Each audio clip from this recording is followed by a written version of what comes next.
This is the I Read Comic Books podcast. I'm Kara Szymborski, your host with the most, since Mike is no longer in Japan but very jet-lagged. And this week I'm joined by two alien vampire werewolf zombies who are also witches, Paul Jasley. Hello, humanoids. And Paloma Deerfield. Hello, hello, hello. So this is a very special episode because I made up the topic in a fit of inspiration that I explained to myself afterwards. We are going to be doing a semi-deep dive on the comic book series / webcomic series Axe Cop. And I cannot honestly tell you why Axe Cop suddenly sprung into my brain after 10 years of not thinking about it. But when I saw that the three of us were on an episode together, I thought, who do I want to talk about this chaotic comic with? I want to talk to Paul because Paul and I have this magical ability of seeing the same thing and coming away with two very different conclusions about it. And Paloma and I feel like have similar like media taste, but different vibes. So Yes. I thought, let us blend all of these things together and talk about Axe Cop, a comic that was created by a brother duo on a family weekend. So our very brief backstory about Axe Cop is once upon a time in like 2009, Ethan Nicole, a 29-year-old self-taught comic book creator, was visiting his younger brother Malachi, who was 5 at the time, and they were like playing like you do with your like younger siblings and younger family members. And it is just, if you've spoken with a 5-year-old, the vibe is very much like what it is like to speak to a 5-year-old and kind of follow their train of thought. So it is interesting kind of seeing how this project that started as just like two brothers goofing around and one of them being much older and knowing how to draw and deciding to put the imaginary games that they were playing together like onto paper, and then like posting that online at like the golden age of webcomics and having it blow up. So what we did for this show is we all read all or most of volume 1, which is the collected like early webcomic stuff. And then we each chose a different later volume to read. So I just want to start briefly with what was your first exposure to Axe Cop? Because I found out about it when I was working at Comixology and had access to all of the comics ever. I saw it one day and I was like, what is this?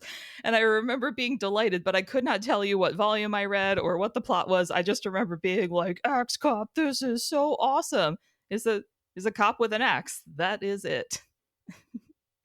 But Paul, what was your first exposure to Axe Cop? I'm not sure exactly how I heard about it, but I did discover the original Axe Cop blog that Ethan and Malachi did. So I was reading it as it was coming out. And I remember at the time, I was kind of like recently had gotten back into reading comics. I was just kind of looking for anything that was new and different. And I really loved the creativity of Axe Cop at first. Like there was something really exciting about getting like a new installment of the story every couple days, because like they would update the blog like twice a week or something. So there was a sense of anticipation. I remember like I can't wait to see what's going to come up next. It just felt like this limitless creativity. You know, I mean, that's the nature of the story, is like you're seeing a 5-year-old kid have playtime and that's being turned into a comic. And somehow the way it worked, it was all lined up and it like clicked for me at the time. And I will say that by the time it got a deal and started being published as an actual comic, I had kind of forgotten about it. I kind of fell off relatively early. And I think we'll talk about why that is the case later on. But my initial impression is like I really loved it. But then I think after a while, there's something that becomes repetitive about Axe Cop that made me kind of like stop paying attention. But all that being said, I loved it when it first came out. So I do have some fond memories going back and reading that first volume. Okay, so you were there at the beginning. I popped in when it was being published first, like as a comic book, part of probably the middle of that run. I probably read like volume 2 or 3 looking at this list. Paloma, what was your first exposure to Axe Cop? I feel like my first exposure to Axe Cop was just seeing the graphic, one of like maybe the graphic novel collections on the shelf of like the comic shop I work at. So it was probably like maybe 2016, maybe 2018, but I did not read it. I was like, Okay. that's random. So this is my first time reading any of it. Great. Okay. We've got a full Interesting. spectrum of experiences here. This is wonderful. So, Paloma, since you went in the coldest, tell us about volume 1. Thoughts, impressions, feelings. So based off the title and just how to the point it is, Axe Cop, I knew it was going to be a little absurd. Was not expecting how absurd and zany it was going to be. Also, I probably read. So I did not read the forward, unfortunately, which would have informed me. But like maybe a few chapters in, I was like, okay, this is like way too random. Who are these guys? And I happened to look at like the page I was on, and it was like Malachi, age 5, and I was like, oh, now I have a different lens. So it did allow me to enjoy it a little bit more because I was like, all right, these are just classic comic brothers. This is way too, this makes no sense. What are they trying to pull? And I was like, oh, this is a 5-year-old. I'm a little bit more charmed now. We can have more allowances if you're 5. Yeah. Paul, what were your initial thoughts coming back into it? Yeah. Again, like I remember kind of like falling off of it because at a certain point, the creative spark of a 5-year-old having playtime, that becomes kind of repetitive after a long time. And I remember falling off of reading it week to week or, day to day after because of that. And then like reading the first volume, you can see it happening almost in real time. By the time you get halfway through that first volume, there's tropes that develop and it becomes very repetitive. There's sparks of real genius in it, I think. And the moments where everything kind of lines up are still very exciting. But like every time there's a new character shows up and that character comes from a planet that's made up of people like that same character, it's like it becomes very sort of like Malachi kind of knowing he got a reaction from this idea, so he repeats the idea again later on. Or maybe that's just the way the kids' imaginations work, just like you have like these things you keep coming back to, these tropes or whatever. But so I noticed that when I was reading volume 1, I could kind of see that happening. I was like, oh yeah, that's why I stopped reading this. All that being said, I'd forgotten about the Axe Cop stories. So when they originally did the comic, there was a serialized sort of story that would go on, but to kind of fill in the gaps, they would ask the fans to send in questions, and then Malachi would answer the questions. And those are fantastic because it's a focused question. There's not a lot of randomness to them. I mean, they're random, but it's not a stream of consciousness. He's answering a question. His brother illustrates that. Those are great. And I kind of wish there was just a book of just those, because those are my favorite part of that first volume. They really shone, and it's kind of like what you were saying, where you're answering a question, not having a stream of consciousness, because it really is a stream of consciousness. Like you can kind of see where the tension is of Malachi just being a 5-year-old and Ethan trying to turn that into some kind of coherent plot that an adult would be able to read and not be frustrated with.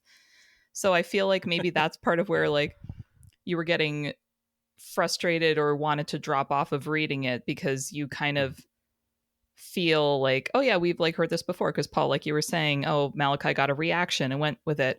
Reading the collected volume 1 of the early webcomic stuff with the annotations from Ethan was so fascinating to me, because he was sort of like revealing the creative process, and the creative process was him being on the phone with Malachi, like with an adult intermediary sometimes, of like the parents kind of like translating things that Malachi was saying, and like Ethan trying to turn that into some kind of like answer. Or like he even said things like, oh, and like Malachi gave me a lot of action stuff but no conclusion, so I had to wait for a conclusion. And I'm like, he's 5, he's not worried about narrative structure, he wants the duck to poop laser eggs. Like, I don't know what are you looking for?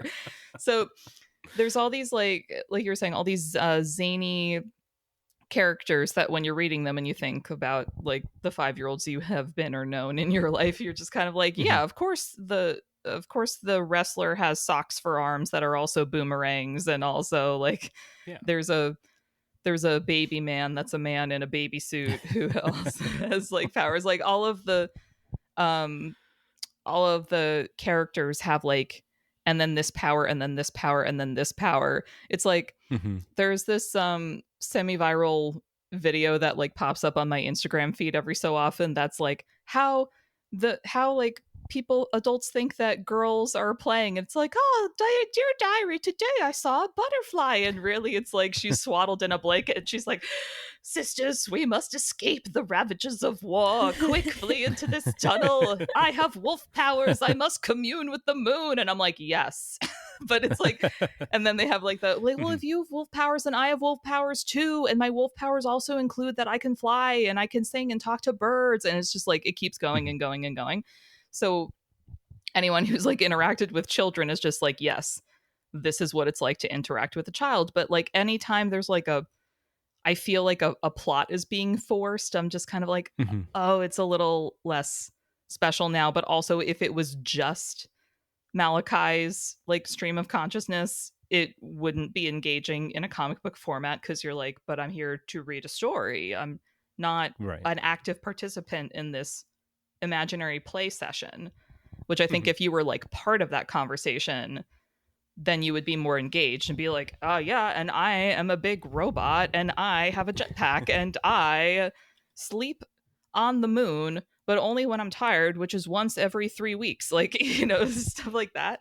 Mhm. Mhm. Um, the first 5 pages of this webcomic were just is just Ethan like drawing it for himself and for his family.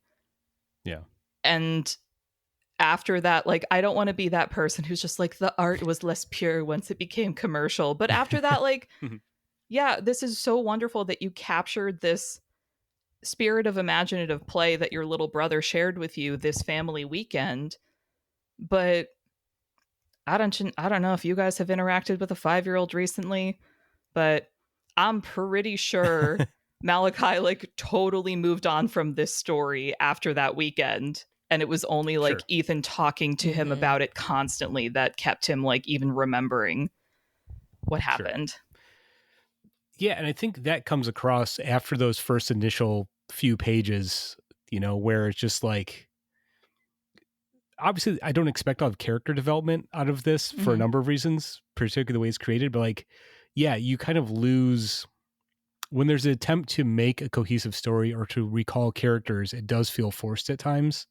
Um, but again, like the initial few pages, when it's X Cop and Flute Cop, and then Flute Cop becomes Avocado Cop, like that stuff's all great. I mean, I like all that. But when it becomes, how do we turn that into a story with Mm. an arc? It kind of falls apart because again, a 5-year-old's not going to remember where the characters were last time we left them without some prodding. So I do think it's interesting that it comes down to this division of labor. It's like Malachi writes the story, Mm. or at least tells me what's going to happen, and then Ethan draws it. But it's like, it's probably more collaborative, and maybe should have been more collaborative at times than it was, you know. Um, Well, from some maybe a of little bit more interaction. Yeah. well, from some of Ethan's like notes in the volume 1 annotations, it sounds like he would have these conversations with Malachi, and sometimes he would like just take notes from all of these, because also like he's 5, he's not on a Yeah. productive labor work schedule. Like he's in kindergarten, so it's just like whatever little like scraps he could get of conversation he would like write down and quote try to make sense of it later. And I was like, oh, that's why this feels weird, because it's an adult taking a collaborative imaginative play conversation with a child and trying to turn it into something that an adult reader would find satisfying to read, but like something's lost in the translation because that's not how a collaborative play moment with a child like is going to manifest.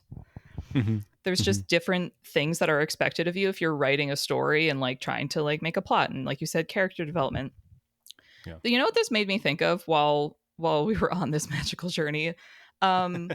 It made me think of Star Wars, and this is not a conspiracy for me to turn every conversation into a Star Wars conversation, but like Sure.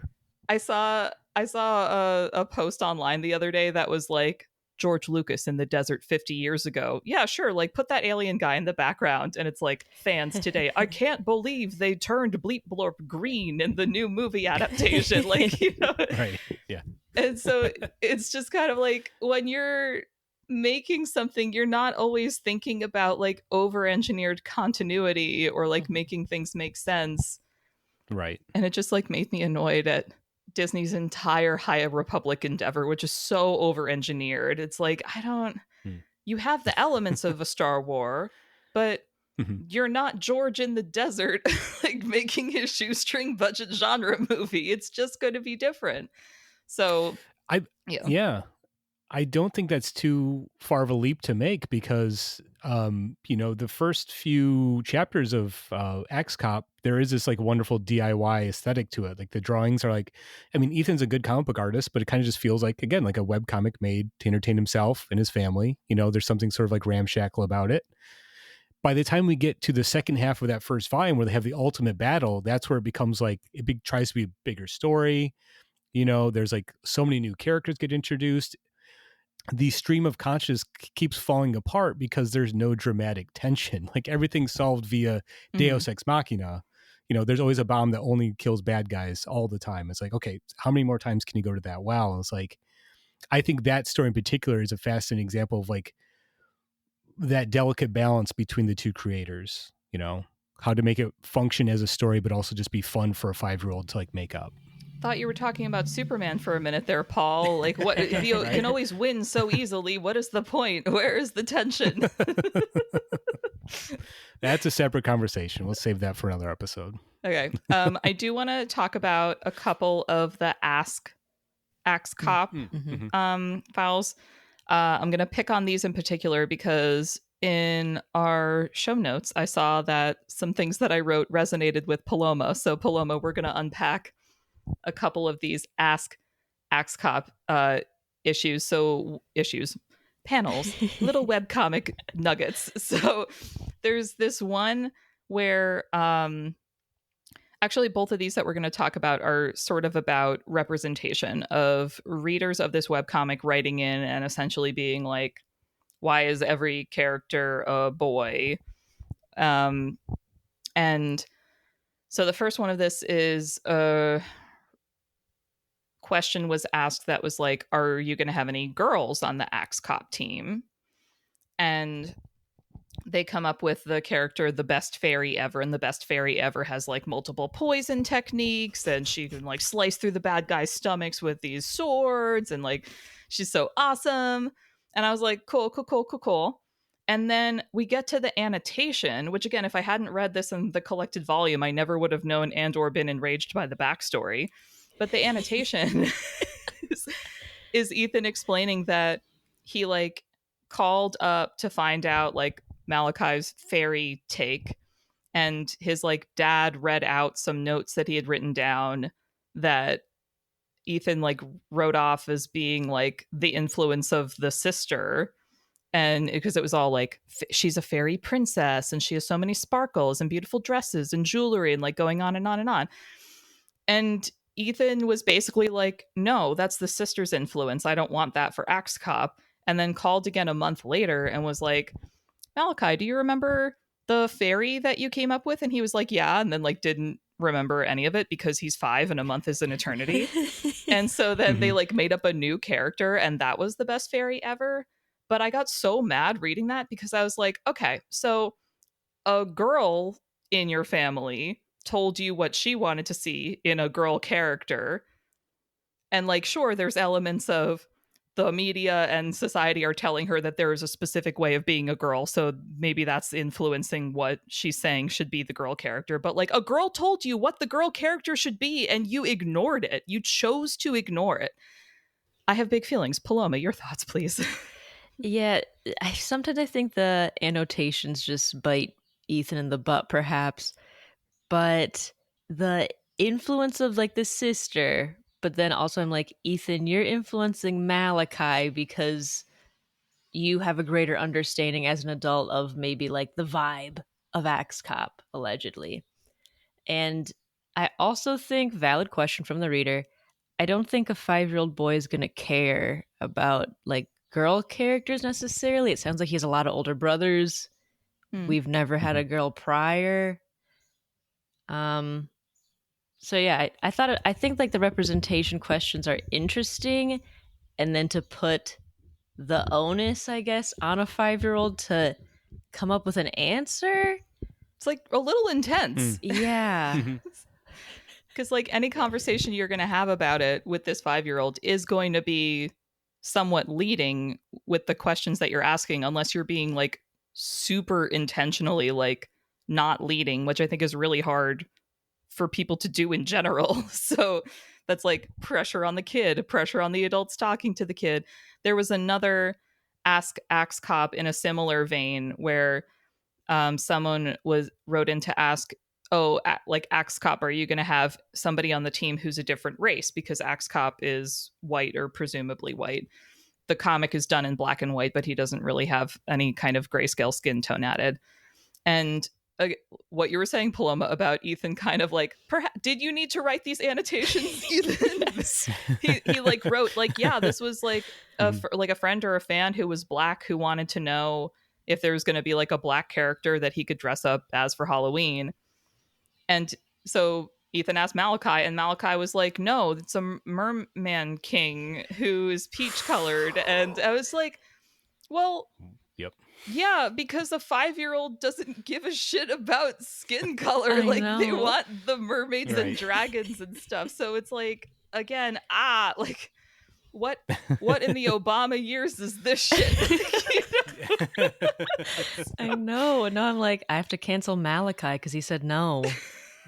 It's like, but he's 5. He doesn't care. Right. He doesn't like, he wants like the cool robot arm. He's got a zombie planet. He's not trying to like create representation. That's what Captain Planet was for. It's just so that like analyzing this as an adult in 2024, I'm just kind of like, okay, I'm so unfun. I am such an unfun woke liberal stereotype right now. But like, I think it's worth asking these questions of like, why are you like, because also, again, Ethan, an adult man, chose to include that story that and draw it. Like, he didn't have to do that. He could have just been like, that's a lot for a 5-year-old, moving on, and just like could have quietly made one of the characters in the next character to be created black if he wanted to, because it's super clear from these annotations that Ethan was the sole artistic visionary for this series. Like, he would have these little asides about Malachi, like saying, oh, that's not how that character is supposed to look, or if like, because Ethan would just draw them and then Malachi would see it later and be like, why did you make the Rhino Man fat? Just like another great question. Why are the bad guys fat? Like, are we just adding to a culture of fat phobia in our comic book media? But again, this is like me asking a lot of like a 2010 webcomic. So it's like the lens that we're looking at media that was created like prior to what we know now. And I just like, I don't know, I'm feeling in a moment where I am deeply unfun, because every time I see like any kind of like joke about like personal characteristics or anything like that, I'm like, think of all the people who would be hurt by this joke. Why would you do this joke? Oh, that's real. Yeah. Am I unfun, Paul? No, I don't think you're unfun. I just think it's interesting to see how something, you know, again, like we talk about those first couple, like 5 or so, like installments of Axe Cop are like sort of like very like refreshing and interesting, and you know, just feels like very creative. When it like transitions to be something else, when it actually becomes a comic itself, that's when those questions are going to start popping up. Because all of a sudden, it can't just be, here's a random, like 2-page little story, and we can wait a couple weeks and get a new one. It's like, no, I want to know more about this character and start asking those types of questions. And of course, those are the kind of questions that an adult is going to ask that, like you've already said, a 5-year-old is never going to think about. So why even make that part of the story? I just don't. I think it's fascinating. Yeah. We're going to briefly talk about the Ultimate Battle, and then we'll hear about some later volumes. We're going to briefly talk about the Ultimate Battle because the Ultimate Battle is the final story in volume 1, and it is also the first like full-length comic book story, whereas everything prior was like very clearly webcomic format, maybe a couple pages at most. And the Ultimate Battle was 45 pages with a subplot. And I have been very unkind to Ethan during this conversation. So let me start by saying that the Ultimate Battle really shows that Ethan is very talented as an artist. He is so good at action sequences and comedy, and comedic timing in comics is so hard. So while I have questions about many of Ethan's creative choices, it is undeniable that he is a very talented artist. Thoughts? Yes. I totally agree. I think the Ultimate Battle kind of works, quote unquote, because it's a big action story and it artistically looks like a big action story. It's not just the sort of like small grid panels you'd get in the early ones. Like it actually has a kind of a bigger scale. And there is a subplot involving Baby Man, which is largely silent. So you don't get these sort of like dialogue or caption boxes. You just get to see Ethan drawing Baby Man chasing a duck that lays eggs that are bombs and it keeps blowing shit up. And those are the best pages in the whole story. They're fantastic. And again, like it's not like you're slogging through these descriptions and explanations of characters that, as I hinted at earlier, become kind of repetitive as the story goes on. So, Paloma, did you have any thoughts during the Ultimate Battle? Especially since you read so much manga that does have more like dynamic action sequences than Western style comics. I did really like the art here. I liked it feels like there's like added grayscale to it. I have it up on my phone. And I did genuinely think this was fun. I feel like it was great shonen, where sometimes I'm like, I could actually tell what was happening more so in this Ultimate Battle than in a regular manga fight. And I do love like the last like the victory panel at the end. I thought it was a lot of fun, and I was surprised to see also like the silent like pages with Baby Man. I was like, okay, we're flexing our creative storytelling here.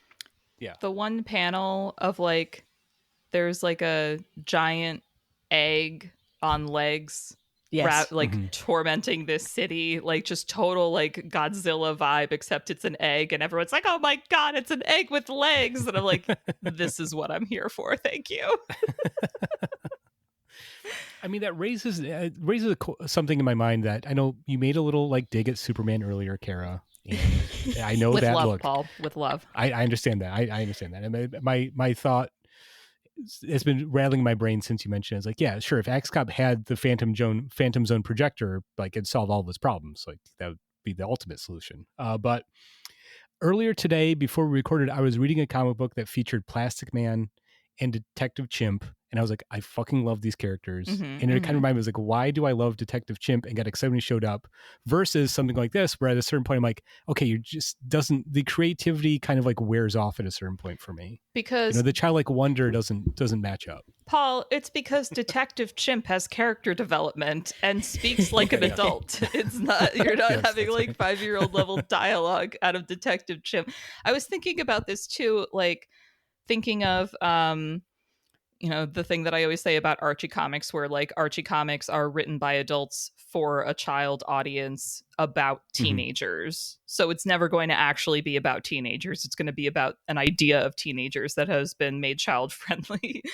And thinking about Bill Watterson on Calvin and Hobbes, or Charles Schulz doing Peanuts, like Charles Schulz never tried to make the Peanuts children. They were always tiny adult philosophers, and that's why it worked as a comic concept. And to a certain extent, Bill Watterson did a similar thing with Calvin and Hobbes, making them little like child philosophers who also engaged in creative play, but that wasn't the only thing they were doing. It was sometimes they played Calvin Ball, and then other times they were being like mini versions of the philosophers Calvin and Hobbes in childhood situations. So it's like, Yes. but those were adults not pretending to be children in the way that children actually are. Like everyone, it's like you can go in suspending your disbelief and sense of reality already because you know that's not what they're trying to do, and you can give them a little more grace. Whereas I wonder if maybe I'm being a little aggressive on this one because I'm like, but you had an actual child you were working with.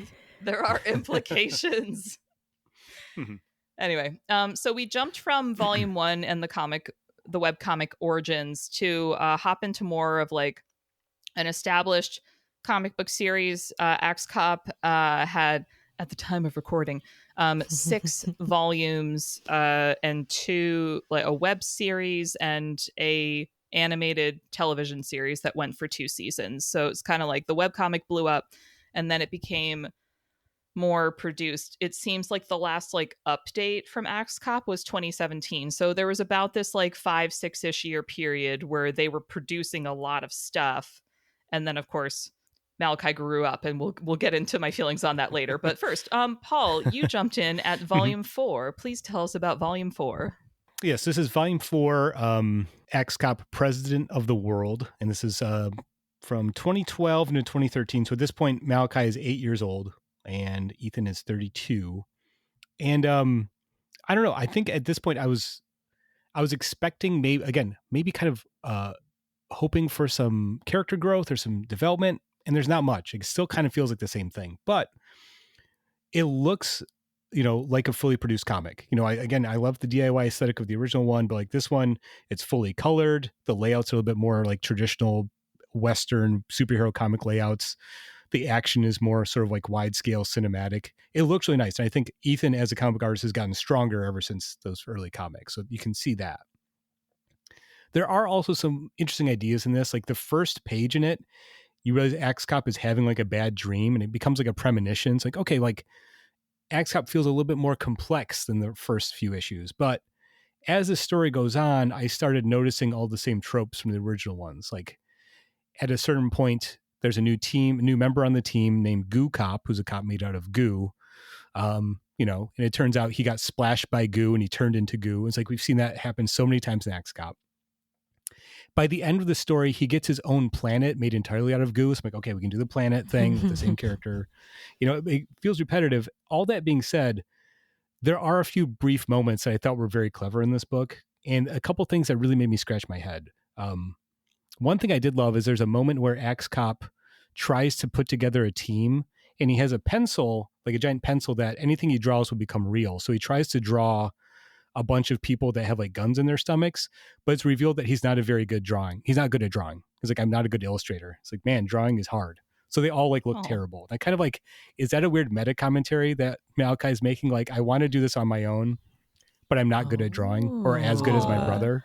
You know what I mean? And it's like, honey, you're a child. You are not going to be able to draw with the same like level that your adult brother has, who's been drawing for like 10 years now. Right. And I think there's a point later in the story where he gets like a better version of that pencil that allows him to draw whatever he imagines. So he's a better drawer at that point. So like, yeah, it's a weird, I don't want to read too much into it, but I did make a note of that because that might be a little like tipping his hand a little bit. Some meta commentary. It is impossible to not psychoanalyze the hell out of this creative team while reading it, because you're like, these are real people. This is a real brother dynamic. There is a real age gap here. Yeah, exactly. There's also a fascinating thing where, again, at this point, you don't get to see Axe Cop become president. He's already president of the world by the time the story starts. But like, he establishes a new capital for the world in a city called Axeville. And there's fascinating. It's like this thing where he doesn't build a new city. He finds a city that there's not a lot of people in. He's like, what's the least inhabited city in the country? That'll be the capital. That way no one will bother. No one will mind if we change it. Which is like a weird kid logic thing, which I thought was kind of fascinating. Rational, but like coldly rational. Yeah. And like this city was called Oakville. It's like, oh, it's already called Blankville. We can call it Axeville and then no one will mind. So I kind of love that there is a little bit more logic continuity at times, you know? Sure. But what really kind of struck me odd, there's a moment where Axe Cop is like praying, like he's saying his prayers before going to bed. Mm. And I mean, God and religion never come up in the early stuff. So it's weird to kind of see a moment where. Ooh. Yes. Ooh. Actually, they do. And Oh, they okay. do. If you noticed in volume 1, there was a lot of like Satan is the ultimate bad guy, or Abraham Lincoln is friends with God and has God's powers also. So That's like, true. Yeah. let's do some psychoanalysis. It seems like Ethan and Malachi grew up in a Judeo-Christian household where they got some stories about Satan and God. Oh, for sure. Okay. So, I mean, that comes up here a little bit more explicitly where you see Axe Cop actually praying. And he says, you know, dear God, please tell me when the bad guys return to Earth. Because, again, this might have happened in the previous volume, but off panel in this volume, Sure. all of the bad guys were defeated. So there's only good guys left. Defeated or murdered, because Axe Cop punches bad guys to death in their sleep, which if you're just like, oh yeah, that's child logic, but then when you think about it, you're like, oh, Lord of the Flies was a real premonition. It's a little disturbing if you take it at face value, but so I guess all the bad guys are off the planet. There's that. It's unclear if they were defeated, but he's like, please tell me when the bad guys will return to Earth, and please throw Satan into a lake of fire. That's his prayer. And then he gets a message from God that he shares with the world. It's like the bad guys are going to come back in 1 million years. So God put a force field around the Earth to correct. So like there's time travel. He sends all the superheroes 1 million years into the future to like fight the bad guys. And that's never really quite explained. It's just they show up again at the end. They're like, oh, we didn't do it. Like, sure, but also, Paul, Legion of Superheroes in the 31st century. We're just going to bring everything back to DC this episode. Which, again, I think is kind of like my issue here. There are really great ideas that handled with a little bit more content, an eye to continuity and an eye to development and like story, like building, telling tropes would play out. But again, in this comic, we get to see the same sort of things happening again and again. He meets an intelligent gorilla. Again, I'm a DC reader. I love intelligent gorillas. Gorilla Grodd. We're going to talk about Grodd now. Let's go. His name is Junior Cobb. He's got gun fists. It's like, this is great. Okay. But then it becomes, oh, he's sad because bad guys took over his planet. So Axe Cop has to go to the intelligent gorilla planet. I'm like, okay, we're doing this again and again. And I think that's what I find kind of like, not, I don't want to say, I don't know, I guess it's underwhelming is the way I'd use it. It's like there's so much potential for creativity and there is so much like interesting ideas and imagination in these comics. They just don't pay off as a good story. I guess that'd be like my kind of conclusion after reading volume 4. I was hoping for more cohesive storytelling a few years later when it becomes a comic, and it's just not there for me. No, that's fair. Paloma, briefly before we get into volume 5, we've got some listeners in our Discord channel sharing what they're reading this week. On the top of Danny's pile is Mighty Morphin Power Rangers and Usagi Yojimbo #1, which sounds so rad. Yeah. And Pigor is going to read Nausicaa Valley of the Wind, which I now have questions. Is that what the film was based off of, or did the film come first? Must investigate. I don't know that one off the top of my head. Thank you for this comic book interlude. I will be thinking about Mighty Morphin Power Rangers all day now. Paloma, you read volume 5. What happened on your magical journey? Yeah, so volume 5 is Axe Cop Gets Married and Other Stories. And so I was like, excuse me? Because I think 1 million years ago in volume 1, he demands Abraham Lincoln turn into a woman and marries her. Mm-hmm. Yes. He didn't know who Abraham Lincoln was. So Ethan had to explain. So that was one of the Ask Axe Cop questions. And the writer said something like, what would you do with like Abraham Lincoln?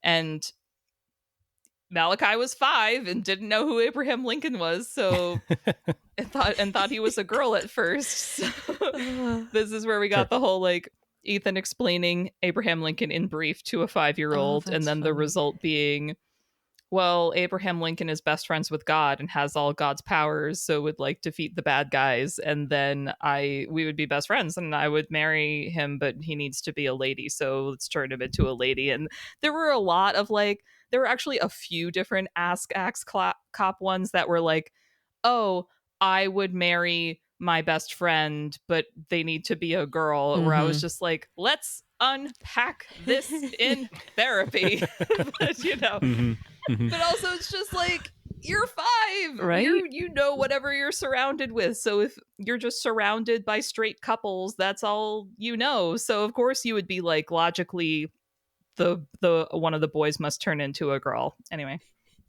right. What in the Obama years is this? Paloma, Volume 5. Yes, more of what do you mean he's getting married, and which man is being magically turned into a woman for this marriage? Right. So it first leads me astray in the sense where we get the other stories first, where I was here for the marriage, and it's following the pets. In this canon, Was the pug one of the pets that was featured? is there a green pug? I don't know if there's a green pug on. Well, I saw the pug when it was black and white. Right. Oh, that's fair. Maybe there's a green dog and the dogs get like superpowers. Oh, and so then they have to fight crimes because Axe Cop is like, March is my birthday month and I'm going to eat cake all month. So I can't go on adventures with you. Axe Cop is a Pisces. So I did think that was pretty funny. It was a little hard to like jump into a story that was initially like about characters that about animal characters. Sure. But it was also it was my first exposure to Axe Cop being in color. So that was cool for that. And then the marriage, I don't know what triggered, I can't remember what triggered him needing to get married. There was a love meter. Because in the past being Volume 1, he was not interested in marriage because he was too busy. Yes, he said, I will be too busy fighting crime forever, so I can't get married. And I was like, that's pretty pragmatic. Okay, sure. So he thinks of like different ladies, and I'm probably getting all their names wrong, but there's like a Cloud Queen and then like Water Queen. And he eventually ends up finding Axe Girl, who is an Axe Cop, but a girl, and she has a Triceratops with like guns for horns, and then like a cat that does explosive stuff, and they hit it off. So I was like, this is so fun. And then they're like doing their vows maybe, but then they realize, oh, we have different values because our values are the same. And Axe Girl's like, I won't be able to stay home and take care of the kids because I'm going to be fighting crime. And then Axe Cop, controversially, might have to cancel Malachi again, was like, that is not the role of a mother. Whoa! Whoa! Whoa! Malachi's 9. Not actually canceling him. I just thought that. I was like, whoa. Sure. He was a tiny child. It's not his fault. So that doesn't work out. And then eventually there's a big battle, and then he ends up marrying the Water Queen lady. So that was pretty fun. And then there's like cute photos of the wedding. So the art, and the wedding's also in color. The art really popped off. I liked the wedding photo album. Abraham Lincoln is in one of the photos, but his boy mode. X. The imaginary X comes out to play. Oh, that's so good. Tell me about the outfits, Paloma. What did the bride wear? What did the groom wear? So the bride wore a normal, very simple white dress, like basically a maxi dress, if you will, if I'm using that word correctly. And then Axe Cop is in a tux, but his sleeves are like blown off. Gun show. So and he's holding his axe. Yeah. I don't know if he's always holding his axe. Stop. You can't see me, but I'm posing right now, like trying to get some biceps going. Outrageous. And when you described maxi dress, I will admit I just envisioned her wearing a kind of white bell, just like voluminous fabric all the way down from her shoulders. No, unfortunately, that would have been cool. It's very simple. God, but she looks. Oh, they had a kid. I think. There's a baby. And so then Axe Cop names the baby Sam. Then Axe Cop has 2 children previously from Abraham Lincoln. And then one of the babies was like, but I'm Sam. And Axe Cop is like, No. I know that. I named him after you. I hope you like that. No. Oh, okay. Psychoanalysis. Wow. Also, a lot to unpack about babies in this series, because babies are either a food source or a terrible scourge that must be defeated in many of these volumes. Does Malachi have a younger sibling? I just have questions. So I will say that the entire plot, according to Ethan's notes, was kind of like triggered by Malachi being the ring bearer in all 3 of his older brothers' weddings that happened in the span of a year. So I'm like, oh, I see his inspiration for this. That's cute. I read volume 6, which is the final volume available to Axe Cop aficionados, and it seems like it picks up where we leave off in volume 5, in that Axe Cop is married. And I got so mad, y'all, because the very first page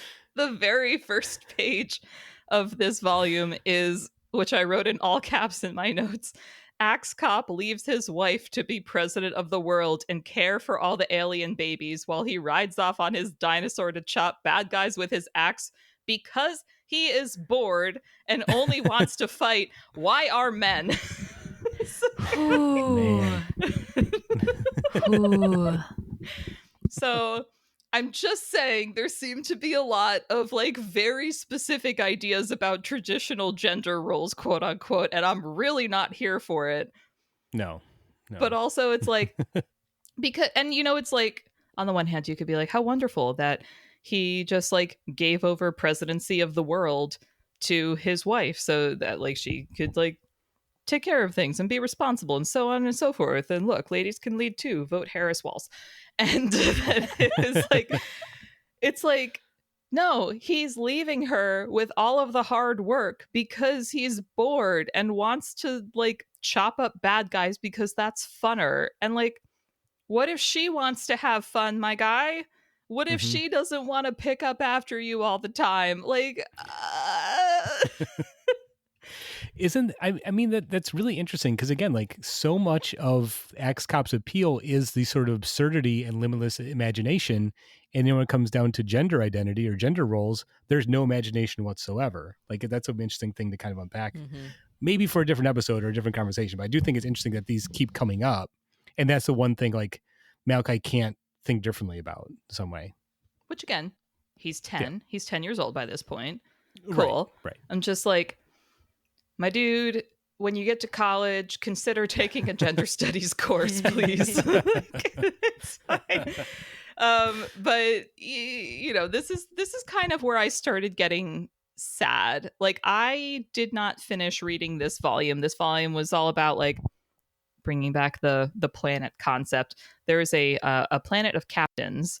And so that's where like Captain America, Captain Planet, Captain Crunch, like all the captains come from from the planet Captain, which delightful as a concept. Definitely some IP infringement happened in that panel, but they basically Axe Cop like forms a team of Axe Cops, and his girl Axe Cop X is part of the team with her mom, which we know specifically is 50 years old because that is part of the annotation for some reason. Okay. And like there's like a captain from this planet, and it's just like, you know, like Paul said, same song, different verse. We're getting variations on a theme. But I stopped because it was kind of, it just started making me feel very melancholy, knowing that this was like the last volume. It started with an introduction of Ethan being like, we've been doing Axe Cop for 5 years, and now we're going to go on hiatus because we've been doing this for 5 years.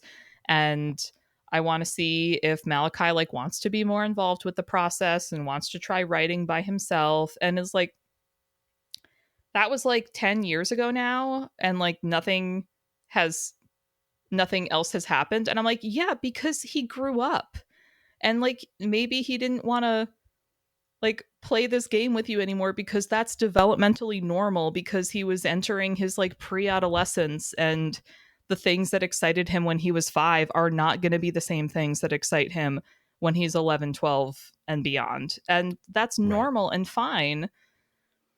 But like the idea that he thought he was going to do something else with this, I was like, you had this wonderful brief moment and now you got to let it go because it's over. And I was like, oh God, it's over. But then also like going immediately from volume 1 to volume 6, it is like narratively different right off the bat. There's more words, there's more explanations. This is also where I started thinking about the Star Wars analogy of like, once you start getting past like the immediacy of what made genre fiction good and start over explaining it and over engineering it, that's like not the point.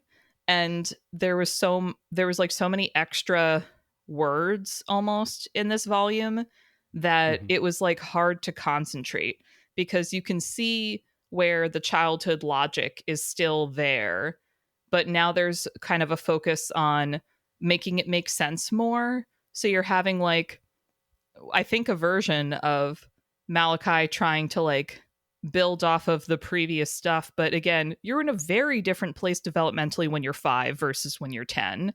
And your Right. brain is already starting to work in more mature ways. And you do have more of a grasp on like logic and linear structure and plot development. So you're going to be thinking more of that. So mix of trying to like bottle lightning again, essentially, with Ethan, one assumes, still being a driving creative force of like, this is paying my bills and we gotta like crank on this while you're still a kid, which I couldn't let Right. go of while like looking at this. And I was Yeah. just thinking how like age 5 to 10, that's doubling your lifespan at that time. That is like Mhm. all of your memories up to that point are just like being part of this like family business essentially. And it just made me think about like the nature of being a child making money for your family through something that like might be fun for you, but ultimately there's like pressure from the older people in your family because it's tied up in finances. And Mhm. it made me so sad. So I like had to stop because I was too in my feelings about this. And I like got to the end of like the first issue of volume 6, and I was like, I have to stop, and I might need to like reread Good Omens and cry at the end of that so I can like feel so, like I just need to like feel that it's okay that we like sometimes move on from childhood, but ultimately like it's okay to still have that dream of like the eternal summer of your youth. And then I got to thinking about how like, you know, we spend our whole youth like wanting to grow up or like talking about like when we're getting older, and Mhm. then as soon as you hit adulthood you're just like trying to find the magic of being a child again, or like recreate things that you used to love when you were a kid. And I'm so sorry to take you all down this path with me, but if I had to go here, so do you. Did X I Cop give you an existential crisis too? I mean, there's something I remember that even when it was first coming out, there is you have to balance that idea. It's like they're making money off this. I mean, not back then, but it's a creative endeavor. By the time it becomes a comic, they're making money from it. It makes you wonder, like, when does it become exploitive? You know, using a 5-year-old kid's imagination to make money. Like, how much is what was Malachi's cut of that deal? It's like it always kind of popped in my mind. You know, it's like I hope that they were successful with it, but it's like that idea of just like at what point are you just like mining a 5-year-old's imagination for IP versus it being fun for them to do it as a project? You know what I mean? And like in volume 1, Ethan does touch upon this briefly in one of his annotations. He says like there's two types of people who read Axe Cop. They're the people who are just like, Mm-hmm. this is so whimsical, what a wonderful project to do with your brother. And the other half of the people are like, why are you exploiting this 5-year-old? And so like he's aware of this line and like tries to toe it, but ultimately it's just complicated. And I would hope that this would have created like a nice connection for these brothers who are almost a generation apart age-wise, who might otherwise not have really interacted with them. But also that I'm like kind of bummed that you need to have a financial driver to interact with your brother who's like 20 years younger than you. Which, like, again, like, if this hadn't happened, if this hadn't blown up, would they still have had a good relationship? We would hope so. But also, like, it's so complicated. Ooh. Ooh, okay, we have to wrap up before I start crying. Paloma, final thoughts on X-Cop. Final thoughts. I think conceptually, as like two brothers so far apart in age, I do think that's very cute, very wholesome.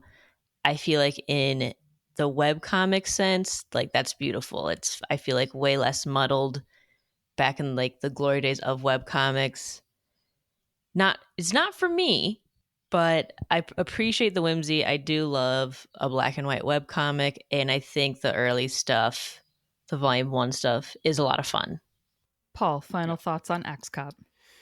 I'm kind of think I'm in the same boat. I had some nice nostalgia going back and reading that first volume because again I had read when it had first come out. But also the sense of, that was a time and a place, and maybe it's best left there in a way. It's like when your favorite band that's like an indie band gets signed to the major label, and all of a sudden, like, sure, it's still good, but they've moved on. It's not for me anymore. That's the reaction I had. It's like, I'm glad X-Cop exists. I'm glad Weezer still putting out records, but after those first 3, they're not for me anymore. And that's fine. I can go back and listen to those. I can go back and read those original X-Cop comics and enjoy those for what they are. I personally am glad that I revisited this because it was interesting to like go in my mid-20s and be like, this is awesome. And then go back now and be like, love the idea, questions about the execution. And also like it just made me reflect on this like golden age of webcomics in general, because I feel like circa 2010 when this hit and went viral, there like was a really thriving webcomic subgenre on the internet, that it was like kind of pre-social media taking over everything. Like it was there, but it wasn't like the internet yet. So you could still sort of like find things without social media in the way that it's set up today. So I was just being nostalgic about, oh, what webcomics was I reading in 2010? Like this one never came up, but it easily could have for me because webcomics were such a hot thing. And so it gave me a nice moment of reflection for that. And also, for all of my thinking about like how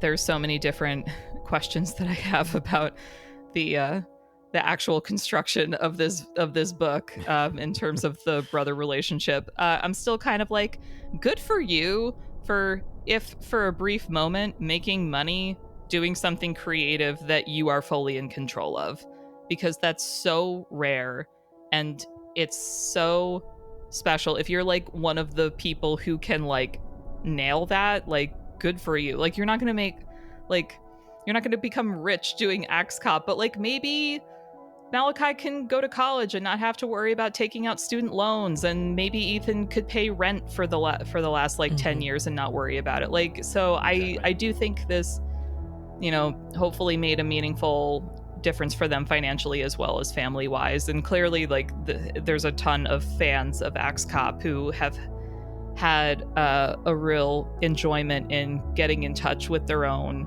like inner child. So I think overall this is a net positive. I just have thoughts about using children for creative purposes to make money. Sure. Anyway, so thank you so much for joining me on this magical conversation. Thank you, Paul. Thank you, Paloma, for being my chit-chat buddies today. Thank you, Kait Lamphere, for being our fabulous proof listener for today. Thank you, Zander Riggs, as always, for being our own very personal axe cop wizard, zombie fighter, baby man, who edits the show and makes us sound good all the time. And until next time, comics are good, and so are you.